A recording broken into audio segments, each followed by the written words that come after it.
அனைவருக்கும் வணக்கம். எல்லாரும் எப்படி இருக்கீங்க? நல்லா இருக்கீங்கன்னு நினைக்கிறேன். இன்றைக்கி நம்ம கன்னியாகுமரி அதாவது நாகர்கோயில் உள்ள அவியல் எப்படி செய்யலான்றதை பார்க்கலாம். வாங்க வீடியோக்குள்ளே போகலாம்.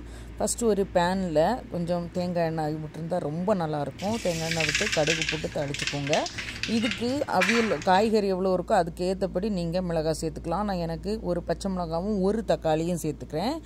இதை நல்லா திருப்பி விட்டுட்டு இந்த பச்சை மிளகாவையும் இந்த தக்காளியும் நம்ம வேக வச்சு எடுத்துக்கலாம். இதுக்கு கொஞ்சம் கருவேப்பிலையும் போட்டு இப்போ கொஞ்சம் உப்பும் சேர்த்து நம்ம இதை கொஞ்சம் வேக விட்டுக்கலாம். இது வேகட்டும். நம்ம இந்த அவியலுக்கு தேவையான தேங்காவை அரைச்சி எடுத்துக்கலாம். இதில் என்ன சேர்க்கணுன்னா பச்சை மிளகாய், பூண்டு, சீரகம், தேங்காய் இதுதான் நம்ம சேர்க்க போகிறோம். பச்சை மிளகாவும் சீரகம், பூண்டு இதுதான் இதோட மெயின் டிஷ்ஷு. அப்புறம் தேங்காய் இதை நான் முதல்ல இந்த மிக்சியில் காமிச்சதை அரைச்சிட்டு தேங்காவை சேர்ப்பேன். இப்போ அதுக்கு தேவையான காய்கறி சேர்த்துக்கலாம். இதில் முருங்கைக்காய் இருக்குது, கத்திரிக்காய் இருக்குது, வெள்ளரிக்காய் இருக்குது, பூசணிக்காய் இருக்குது. எப்போவுமே ஒன்று ஞாபகம் வச்சுக்கோங்க, நம்ம அவியல் கூட்டு வைக்கும்போது நீல வாக்கில் தான் நீங்கள் காய்கறி அரையணும். அதுதான் நல்லாயிருக்கும். இப்போ இதில் நான் என்ன போட்டேன்னா கொஞ்சோண்டு புளி தண்ணி போட்டிருக்கேன், மஞ்சத்தூளும் போட்டு இந்த ஆவியிலே இதை வேக வச்சு எடுக்கணும். இதில் வேறு எந்த தண்ணி விட வேண்டாம். புளி தண்ணி ஒரு 10 ml போதும், அதுக்கு மேலே விடாதீங்க. ஒரு 10 ml புளி தண்ணி லைட்டாக விட்டுட்டு, ஏன்னா இந்த வெள்ளரிக்காய், இந்த பூசணிக்காய் இதில் எல்லாத்துலேயும் தண்ணி காய் தான், அது அதிலே வேகும். சரிங்களா?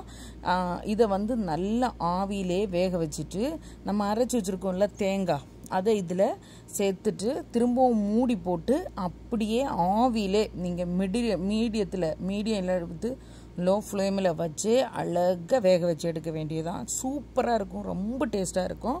எல்லா காய்கறியும் சேர்ந்து அது ஒரு நல்ல டேஸ்ட்டை கொடுக்கும். தேங்காய் எண்ணெயில் செய்யும்போது கண்டிப்பாக நீங்கள் இதை ட்ரை பண்ணி பாருங்கள்.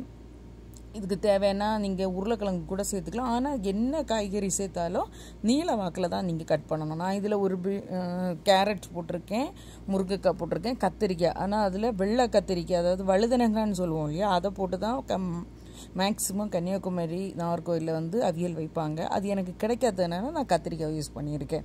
நீங்கள் இதை கண்டிப்பாக ட்ரை பண்ணுங்கள். இப்போ ஆவியில் வேக வச்சு இதை ஒரு 10 நிமிஷம் நீங்கள் வேக வச்சிங்கன்னு வச்சுக்கோங்களேன், செம்ம வாசனையாக இருக்குது, ரொம்ப டேஸ்ட்டாக இருக்கும். நீங்கள் இதை ட்ரை பண்ணுங்கள். இதில் நிறைய விட்டமின்ஸ் எல்லாம் இருக்குது. உங்களுக்கு இந்த டிஷ்ஷு பிடிச்சிருந்துன்னா MJS Amma tricks and tip channel like பண்ணுங்கள், ஷேர் பண்ணுங்கள், சப்ஸ்கிரைப் பண்ணுங்கள். ப்ளீஸ் சப்ஸ்கிரைப் பண்ணுங்கள். நன்றி, வணக்கம், வாழ்க வளமுடன்.